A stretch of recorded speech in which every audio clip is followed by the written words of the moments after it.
BRICS सहयोग सुस्थिरता से आगे बढ़ता जा रहा है। इस साल 1 जनवरी में सऊदी अरब, मिस्र, संयुक्त अरब अमीरात, ईरान और इथियोपिया आधिकारिक तौर पर ब्रिक्स सदस्य बन गए हैं। ब्रिक्स सहयोग मॉडल के प्रस्ताव के बाद से 40 से अधिक देशों ने ब्रिक्स सहयोग तंत्र में शामिल होने की उम्मीद व्यक्त की। भविष्य में ब्रिक्स सहयोग तंत्र में और अधिक सदस्यों की भागीदारी हो सकेगी, तब ग्लोबल साउथ देश एकजुट कर अंतर्राष्ट्रीय मंच पर अपनी आवाज़ बुलंद कर सकेंगे। ब्रिक्स के वर्तमान में 10 सदस्य देश हो चुके हैं।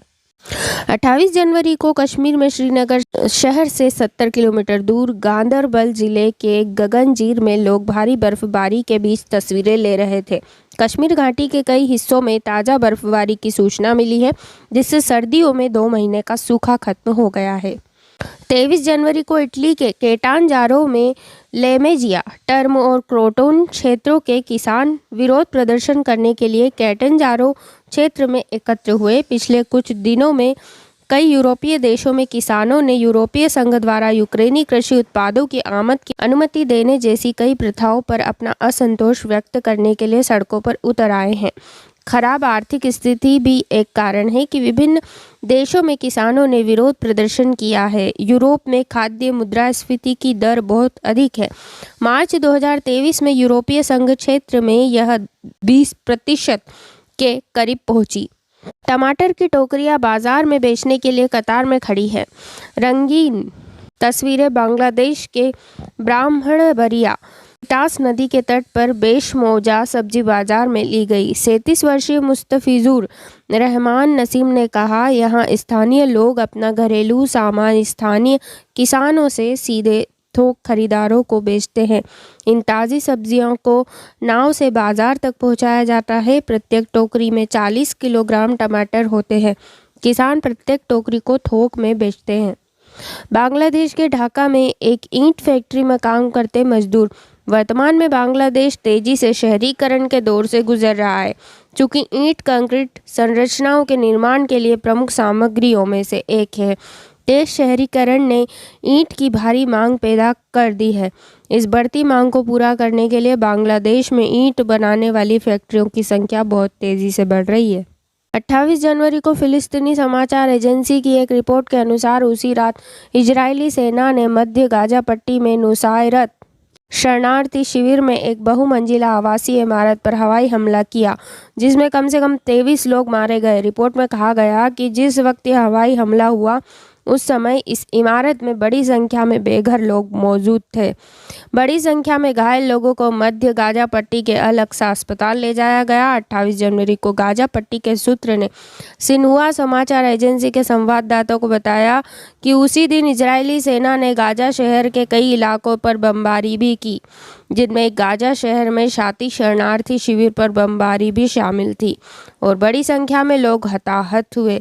28 जनवरी को फिलिस्तीनी गाजा पट्टी स्वास्थ्य विभाग द्वारा जारी आंकड़ों के मुताबिक 7 अक्टूबर 2023 को फिलिस्तीन इजरायल संघर्ष का एक नया दौर शुरू होने के बाद से गाजा पट्टी में इजरायल के सैन्य अभियानों में 26,400 से अधिक लोग मारे गए हैं, जबकि 65,000 से अधिक लोग घायल हुए हैं।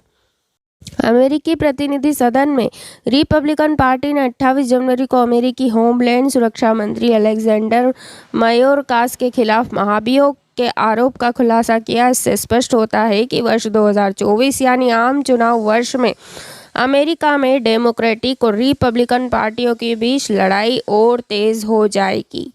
महाभियोग के आरोपों में अमेरिकी प्रतिनिधि सदन के रिपब्लिकन पार्टी के सदस्यों ने कहा कि आव्रजन मुद्दे पर मायोरकास ने कानून का पालन करने से जानबूझकर और व्यवस्थित रूप से इनकार किया। इसके परिणाम स्वरूप अमेरिका मेक्सिको सीमा पर आव्रजन नियंत्रण विफल हुआ और जनता के विश्वास के साथ धोखा हुआ।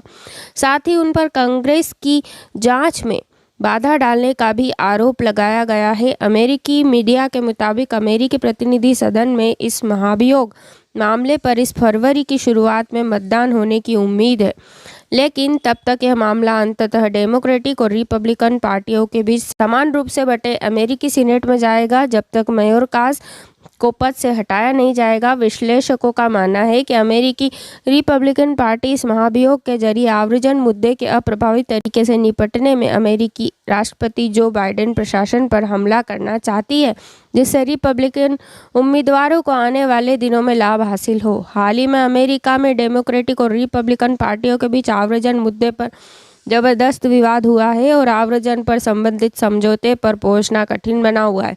अमेरिकी प्रतिनिधि सदन के अध्यक्ष और रिपब्लिकन पार्टी के सदस्य माइक जॉनसन को अपनी पार्टी में कट्टरपंथियों के जबरदस्त दबाव का सामना करना पड़ रहा है। अमेरिकी रिपब्लिकन पार्टी में माइक जॉनसन को हटाने की मांग उठ रही है। अमेरिकी आधिकारिक आंकड़ों के मुताबिक वर्ष 2023 के पहले 11 महीनों में लगभग 27 लाख अवैध अप्रवासियों ने अमेरिका में प्रवेश किया, जिनमें अमेरिका के दक्षिणी सीमा को पार करने वाले लगभग 22 लाख अवैध अप्रवासी शामिल है। वहीं अमेरिकी मीडिया के मुताबिक वर्ष 2023 दिसंबर में 3.02 लाख अवैध अप्रवासियों ने दक्षिणी सीमा को पार कर अमेरिका में प्रवेश किया, जो एक नया रिकॉर्ड है।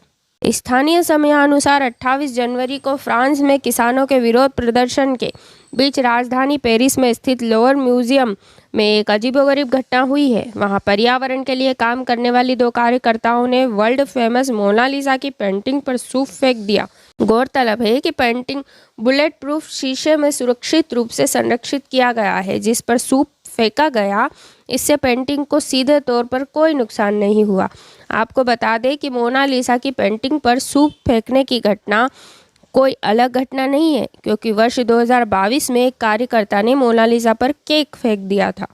रूसी केंद्रीय चुनाव आयोग की अध्यक्ष एला पैम्फिलोवा ने 29 जनवरी को आयोजित संवाददाता सम्मेलन में घोषणा की कि रूसी राष्ट्रपति व्लादिमीर पुतिन को आधिकारिक तौर पर 2024 के राष्ट्रपति चुनाव के लिए उम्मीदवार के रूप में पंजीकृत किया गया है। रॉयटर्स के मुताबिक अमेरिकी विदेश मंत्रालय ने 29 जनवरी को बयान जारी कर कहा कि वर्ष 2023 में विदेशी सरकारों को बेचे गए अमेरिकी सैन्य उपकरणों की कुल मात्रा में 16% की वृद्धि हुई, जो 238 अरब अमेरिकी डॉलर पहुंची। यह एक नया रिकॉर्ड है। इस बयान के मुताबिक हथियारों की बिक्री व हस्तांतरण को अमेरिका के महत्वपूर्ण विदेश नीति उपकरण के रूप में देखा जाता है, जिसका क्षेत्रीय एवं वैश्विक सुरक्षा पर संभावित दीर्घकालिक प्रभाव पड़ता है। बताया जाता है कि वर्ष 2023 में अमेरिका के स्वीकृत सैन्य उपकरणों में पोलैंड को 10 अरब डॉलर मूल्य की हिमॉर्स रॉकेट प्रणाली की बिक्री, जर्मनी को 2.9 अरब डॉलर मूल्य की अमराम मिसाइलों की बिक्री और जर्मनी को 2.9 अरब डॉलर मूल्य की नासा MS नशाम्स वायु रक्षा मिसाइल प्रणाली की बिक्री आदि शामिल है। जय भारत, जय विश्व।